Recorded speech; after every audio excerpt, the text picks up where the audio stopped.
দেখুন, এই সরকারি কোন আইনের মাধ্যমে আছে? সরকার কি জনগণের মাধ্যমে নির্বাচিত? সংবিধানের কোন ধারায়? কিসের ভিত্তিতে আছে এই সরকার? কিসের সরকার? তো এই সরকার আজও কালো বাংলাদেশে এই সরকার অবৈধ সরকার, বেআইনি সরকার হিসেবে কিন্তু স্বীকৃত হবে। এবং বাংলাদেশ ছাত্রলীগের নেতাকর্মীদের নিষিদ্ধ হওয়ার ঘটনাও কিন্তু নতুন নয়। আপনি জানবেন যে মুক্তিযুদ্ধের প্রারম্ভে 71 সালের 26শে মার্চের যখন সামরিক স্বৈরশাসক ইয়াহিয়া বক্তব্য দিয়ে আওয়ামী লীগ ছাত্রলীগকে কিন্তু নিষিদ্ধ করেছে। ইয়াহিয়া ছাত্রলীগকে নিষিদ্ধ করে কি দমাতে পেরেছে? বরং ছাত্রলীগকে তারা নিষিদ্ধ করেছে, আমরা নতুন বাংলাদেশের জন্ম দিয়েছে। ছাত্রলীগ আওয়ামী লীগকে তারা নিষিদ্ধ করেছে, আমরা বাংলাদেশের স্বাধীনতা ফিরিয়ে এনেছি। তো আজকে এই দখলদার ফ্যাসিস্ট ইউনূস ছাত্রলীগকে নিষিদ্ধ করেছে, আমরা বাংলাদেশের মানুষের মৌলিক অধিকার কি দেবো, বাংলাদেশের গণতন্ত্র প্রতিষ্ঠিত করব এবং বাংলাদেশের জনগণের অধিকার আমরা জনগণের কাছে সুনিশ্চিত করব। এবং ছাত্রলীগের নেতাকর্মীদের যতই তারা বাধা দিক, যতই তারা বাধা বিপত্তি ছড়াবে, বাংলাদেশ ছাত্রলীগ শক্তিশালী ভাবে ফিরে আসবে। যতই তারা আমাদের উপর আঘাত করবে, আমাদের ঐক্য আরো দৃঢ় হবে।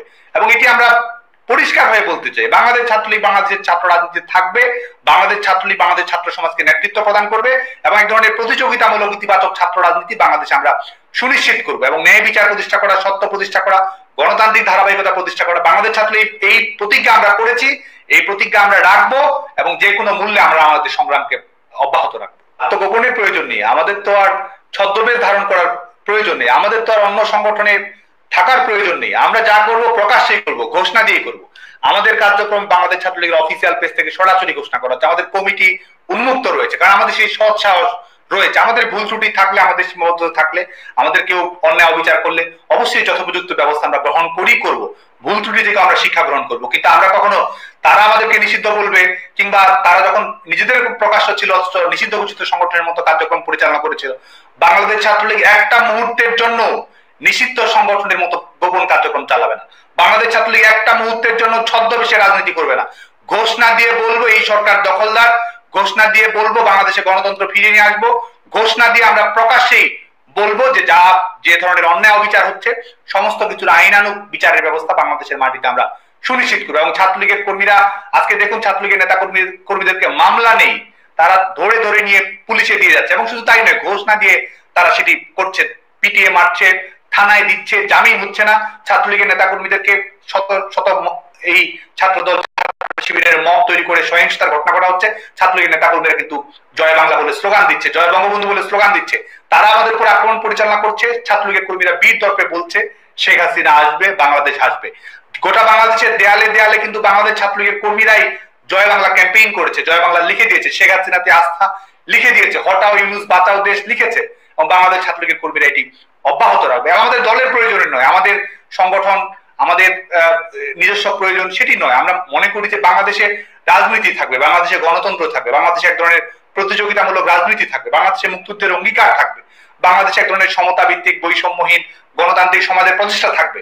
এবং সেই জায়গায় সবার অধিকারে যেন বাস্তবায়িত হয়, বাংলাদেশ ছাত্রলীগ সেই লক্ষ্যে ভবিষ্যতে কাজ করবে। এবং আজকে দেখুন যে তারা শিক্ষার্থীদের সঙ্গে প্রতারণার বিষয়টি যদি আপনি দেখেন, যে তারা স্লোগান দিয়েছে বঙ্গবন্ধুর বাংলায় বৈষম্যের ঠাঁই নাই, তারাই কিন্তু ধানমন্ডি 32 নম্বর গুড়িয়ে দিয়েছে।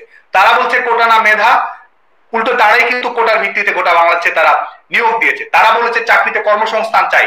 শেখ হাসিনা সরকার সরকারি বেসরকারি খাতে কর্মসংস্থান নিশ্চিত করেছিল।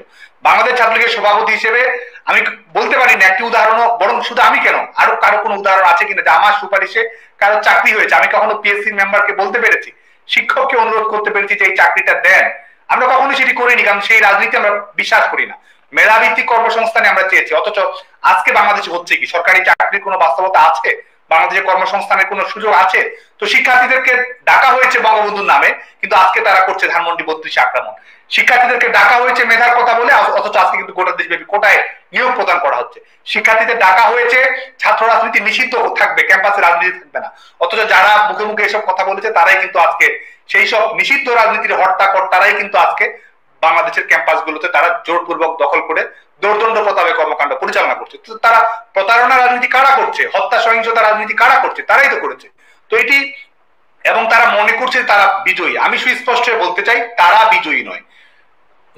মহান মুক্তিযুদ্ধের সময়ে 1971 সালে পাকিস্তান সেনাবাহিনীর সহযোগিতায় এই রাজাকার আলবদর শামসরাও কিন্তু দৌর্দণ্ড প্রতাপ দেখিয়েছে, পেটোয়া বাহিনীর মতো বাংলাদেশের মানুষের উপর জুলুম করেছে। এবং তারা ভেবেছে তারা বিজয়ী, তারা কিন্তু বিজয়ী হয়নি, তারা শেষ পর্যন্ত পরাজিতই থেকেছে। এবং যারা মুক্তিকামী, যারা লড়াই করেছে, তারাই কিন্তু বাংলাদেশের মানুষের কাছে বীর হিসেবে আখ্যায়িত হয়েছে। বঙ্গবন্ধুর খুনিরা বঙ্গভবন দখল করে রিভলভার দিয়ে দেশ পরিচালনা করেছে, তারা নিজেদেরকে জাতীয় বীর ঘোষণা করেছে। এই আগস্ট শুধু নয়, সেই আগস্টকেও তারা বিপ্লব ঘোষণা করেছিল। শেষ পর্যন্ত বঙ্গবন্ধুর খুনিরা বঙ্গবন্ধুর খুনেই থেকেছে বাংলাদেশের মানুষের কাছে, এবং বাংলাদেশের ছাত্রলীগের কর্মীরা দোর্দণ্ড প্রতাপে ঘুরে দাঁড়িয়ে গণতন্ত্র পুনরুদ্ধার করে বাংলাদেশের উন্নয়ন অগ্রযাত্রা মানুষের অধিকারের জন্য কাজ করেছে। এবং এবারও যারা মনে করছে যে এই 11 মাসই বাংলাদেশের পলিটিক্যাল ক্যালেন্ডার, তাদেরকে আমরা মনে করি দিয়ে যে বাংলাদেশের পলিটিক্যাল ক্যালেন্ডার শেষ হয়নি। বাংলাদেশের পলিটিক্যাল ক্যালেন্ডার নতুন করে লেখা হবে। 11 মাসই শেষ নয়, আরো অনেক ইতিহাস বাংলাদেশে তৈরি হবে, এবং সেই ইতিহাসের অপেক্ষায় সবাই যেন থাকে। অস্থিতিশীলতা তৈরি করেই কিন্তু তারা ক্ষমতায় এসেছে, এবং একটা দায়িত্বশীল রাজনীতির এই যে কৌশল, এই কৌশল থেকে তারা তাদের নিজস্ব স্বার্থ হাসিল করেছে সন্ত্রাস, সহিংসতা এবং অস্থিতিশীল পরিবেশ তৈরি করার মাধ্যমে। 11 মাস অতিক্রান্ত হয়েছে এবং আমাদেরকে তারা ফ্যাসিস্ট বলছে, স্বৈরতন্ত্র বলছে, অথচ তারা কিন্তু নিষিদ্ধ করেছে আওয়ামী লীগকে। তারা কিন্তু ঘোষণা দিয়ে আইন করে বলছে যে আওয়ামী লীগের পক্ষে আপনি ক্যাম্পেইন করতে পারবেন না, পত্রিকায় লিখতে পারবেন না, সেটি আপনার অপরাধ। মিছিল করাকে বলা হচ্ছে, মিছিল করলেই বলা হচ্ছে তাকে ধরা হবে। তো বাংলাদেশের রাজনৈতিক ইতিহাসে কবে বা আমরা এটি আমরা কবেই বা দেখেছি যখন এই ধরনের পরিবেশ তৈরি করা হয়েছে? বাংলাদেশ ছাত্রলীগ, বাংলাদেশ আওয়ামী লীগ, বাংলাদেশ ছাত্রলীগ কিন্তু আমরা কোন অবস্থা আমরা লড়াই করব, আত্মত্যাগ করব, সংগ্রাম করব, জীবন আমাদের কেড়ে নিতে পারে, কিন্তু বাংলাদেশের মানুষের জন্য নতুন জীবন আমরা তৈরি করেই ছাড়বো। এবং অস্থিতিশীলতা, সহিংসতা, সন্ত্রাস, এটিকে আমরা রাজনৈতিক কৌশল মনে করি না। এসব কৌশল করে পেছনে দরজা দিয়ে ক্ষমতায় যাওয়া যায়, নিজেদেরকে স্বঘোষিত উপদেষ্টা, বিপ্লবের নায়ক হিসেবে ঘোষণা করা যায়। আমরা এসবে থোড়াই কেয়ার করি। আমরা আমাদের শান্তির শক্তিতে, সংগঠনের শক্তিতে, ঘুরে দাঁড়ানোর শক্তিতে, মানুষের সমর্থন অর্জন করার শক্তিতে, ত্যাগের শক্তিতে আমরা বিশ্বাস করি। আপনি দেখবেন যে গোটা বাংলাদেশে আপনি যদি এই ক্ষয়ক্ষতির পরিমাপটা করেন, এই বাংলাদেশের 18 কোটি মানুষ, প্রত্যেকটা ওয়ার্ডে, প্রত্যেকটা ইউনিয়নে শতাধিক করে আওয়ামী লীগের নেতাকর্মীদের বাড়িঘর পুড়িয়ে দেওয়া হয়েছে, লুটপাট করা হয়েছে, সবকিছু। নিজের বাড়িতে কিন্তু কারো থাকার পর্যন্ত কোনো সুযোগ নেই। গোটা দেশব্যাপী এই হচ্ছে কিন্তু বাস্তবতাটা। কিন্তু এর পরেও কিন্তু বাংলাদেশ আওয়ামী লীগ, বাংলাদেশ ছাত্রলীগ কি করার চেষ্টা করছে আপনি দেখুন। আমরা কি করার চেষ্টা করছি? আমরা মিছিল করার চেষ্টা করছি, আমরা লিফলেট দেওয়ার চেষ্টা করছি, আমরা দেয়াল লিখন করার চেষ্টা করছি, আমরা জনগণকে সংগঠিত হওয়ার চেষ্টা করছি, আমরা সমালোচনা করছি এটির মাধ্যমে। কারণ আমরা বিশ্বাস করি আমাদের লড়াইয়ের অনুপ্রেরণা কি? আমাদের লড়াইয়ের অনুপ্রেরণা তো 69-এর গণঅভ্যুত্থান। আমাদের ছাত্রলীগ কখনোই নিষিদ্ধ নয়, বরং মানুষই তো এই চরম দুঃসময়, এই সংকটকালীন সময়, এই অন্ধকারের সময় মানুষই তো আমাদেরকে আশ্রয় দিচ্ছে।